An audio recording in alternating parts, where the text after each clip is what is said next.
With James O'Brien, the New Statesman, and The Guardian the self-appointed pallbearers of the modern Conservative Party, and Tory naysayers spreading doom wherever they can, who will stand up for Kemi Badenoch?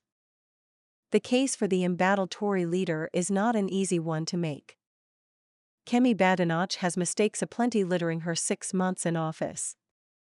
She has rarely laid a glove on the Prime Minister and has yet to leave her mark on voters.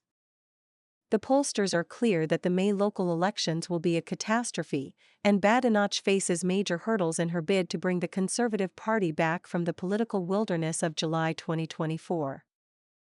But these are extraordinary times for the leader of His Majesty's opposition. Kemi Badenoch may merit the poor reviews for her work so far, but under the circumstances, does she really deserve a premature burial? No Tory party boss has had to face a government with such a huge majority, and a highly visible, media-friendly alternative to the right, which has also scooped more votes than Britain's long-established third party. Badenoch has spent her first 6 months as leader looking both ways. If she heeds political wisdom and tacks to the centre, to woo the Conservatives who went over to the Liberal Democrats at the last election, she is accused of betrayal by the hard right nitwits within and without her own party. Badenoch's racial origins are never mentioned in the political criticism of her leadership, but the potency of anti-blackness is such that Badenoch will not likely be accepted by the country's hard right, who are crying out for the official opposition leader to be an effective and legitimate representative of white ethno-nationalism. When Badenoch tunes into GB News, looks right and offers red meat to reform voters, she is the black face of white supremacy, according to her black and leftist critics, happily invoking Malcolm X's neat parable of black division. Apparently, Kemi is an eager house Negro, betraying her race in order to do the master's bidding. Meanwhile, her sworn black enemies, who make up Britain's racial gatekeepers, are in the fields, working up their righteous indignation, and refining their insults for future social media posts. Badenoch's leadership will never satisfy the country's racists, those Civil War pyromaniacs who salivate over last summer's white riots, and who are committed to reversing the tide of history. Equally, Badenoch will find little solace among sections of Black Britain, whose politics were established in the 1960s, where they firmly remain. Such people feign to be aghast that a Nigeria-raised, rich Yoruba woman could place her class interests above racial accountability. Perhaps unaware of their own anti-blackness, these critics, who have an expert eye for identifying sellouts and revel in the purity of powerlessness, have spent the past 6 months hissing at Badenoch and mouthing expletives from the sidelines. As has been said before, Kemi Badenoch is a unique figure in many ways, but she is surely the loneliest black politician Britain has ever produced. But cry no tears for Kemi. The North West Essex MP knew exactly what she was getting into. Indeed, Badenoch was selected as Conservative leader because she wanted the job and was the best of a terrible bunch. Even now, does anyone really see a tired James Cleverly, the Conservative Party's safest pair of hands, as the man to bring the country back to the Tory standard? And what of Robert Jenrick? The majority of Tory members rejected his candidature last time around.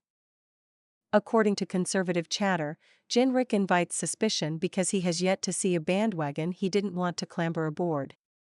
His signature plan to be the Conservatives' Farage mini-me was bonkers last year, and it looks ill-advised now, amid the internecine warfare of the Reform Party.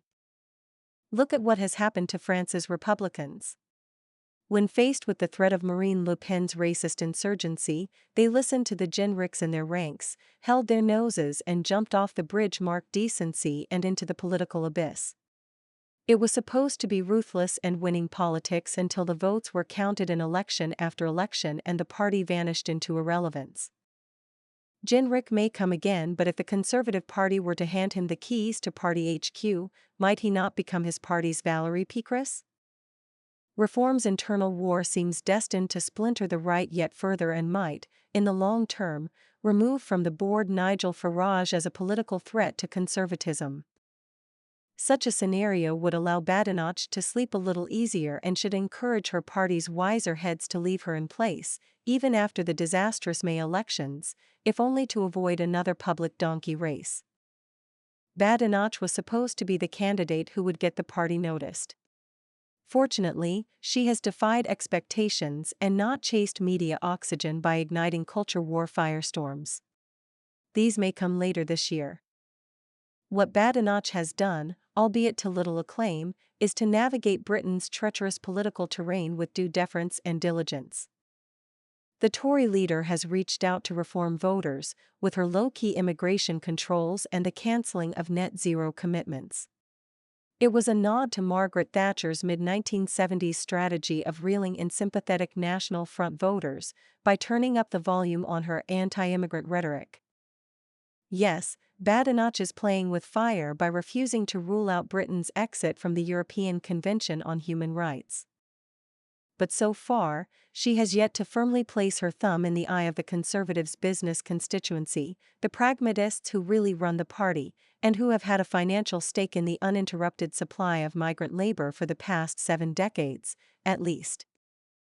Balancing the political claims of the nativist and the internationalist wings is a standard Conservative Party managerial task. But the job is surely made more complicated by the charismatic presence of Farage, the erratic social media blustering of the world's richest man, and a hard right news media, excluded from power and desperate for relevance. Farage's return to the front line of British politics and the manner in which he is feted by established Tory media and new media outlets alike has created a bed of thorns for Badenoch. Whatever the position she adopts, it is critiqued with equal fervor, from her left and from her right. Starmer's recovery from hapless newbie to savior of the West is another dose of political bad luck. But it is Farage's command of the television soundbite and the ease with which his one-note politics hypnotizes sections of the voting public and the media in these febrile times that must have Badenoch believing that the gods have forsaken her. Whilst Badenoch can read an auto-cue and answer impromptu questions, she is not a natural communicator. She isn't warm, nor funny, nor engaging.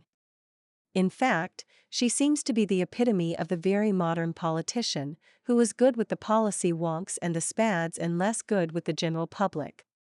By all accounts, Badenoch isn't any better with the media, a fatal flaw in an opposition leader.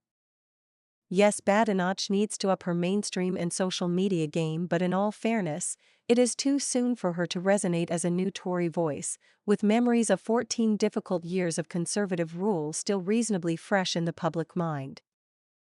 Badenoch is trying to get her point across. Her rejection of net zero targets last week was the firm smack of policy that many had demanded. Badenoch has committed herself to reducing net migration numbers and highlighted the Labour government's class war instincts when challenging the farm tax and the end of state subsidies for private school fees. These interventions earned Badenoch some positive reviews. Reasonably, could she have done any more? Should she be doing better now? Yes, perhaps, but at this stage of the political cycle and with all factors taken into consideration, it would be unfair to cast Badenoch as an unmitigated failure. Friends and foes appear to have forgotten the ruinous 45 days of Liz Truss, or the dull as ditchwater opposition years of Sir George Ian Duncan Smith. Tories are terrible losers, but even the most entitled among them must recognize that the situation facing Badenoch is difficult, dangerous, and unprecedented. Her mission looks straightforward, but it is beguiling. Badenoch must be a compelling advocate of conservative values. She must harry and challenge the government with just 120 MPs. She must court donors, command the party, and cajole the media. Above all, Badenoch must fashion a route back to power in the shortest possible time, without being swallowed by reform or splitting the Conservative family. At the same time, the political realities are stark. The government has a strong majority. Fringe parties across Europe are benefiting from voter suspicion of mainstream politics as usual. Moreover, many of the old political and economic certainties of the past 70 years are fading. As the old truths erode, so does the confidence and optimism about the country's future. No wonder Kemi Badenoch is struggling.